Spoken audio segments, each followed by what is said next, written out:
I know cranberry sauce can be polarizing, but this one is so good, you gotta try it. So it's like a classic cranberry sauce, but with a secret ingredient. What's up, guys? I'm Dee Espo from Dee's Little Kitchen, and today we are going to make cranberry sauce. Now this one is fun, right? Because it has a secret little ingredient that you don't typically see in cranberry sauces, but my aunt used to make it like this, and I always loved it, and that's pineapples. I know, we're nuts. So we're using pineapple chunks and some pineapple juice mixed with water, and it's so good. Believe me, you're gonna be obsessed. So what we have here is cranberries, like I said, the pineapples and the pineapple juice with water, some brown sugar, white sugar, and a cinnamon stick, and then a little bit of salt. It comes together really easy, and you can make it a few days ahead of time. Who's better than us? Let's get started. You're literally just going to dump the sugars and pineapple juice into a pot to combine. Then add the cranberry salt and a cinnamon stick. You'll bring that to a boil, then let it simmer for about 10 minutes. Once the cranberries start bursting like this, help them along by smushing them nice with the back of a wooden spoon. Okay, so in the last 2 minutes is when you're gonna be adding the pineapple chunks. If you really are against them, it's fine. Keep them out, okay? Leave them out, it's fine. I won't be mad at you. But if you wanna add them, you would do it now.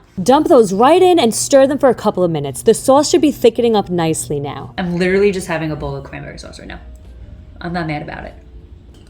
It's so good. I don't know why the they work together so well, but they do. So you can have this as a side for Thanksgiving, or you can use it in a Thanksgiving appetizer that I'm gonna show you. It has crostini, it has this, it has prosciutto, it has whipped ragout. It's amazing. Stay tuned.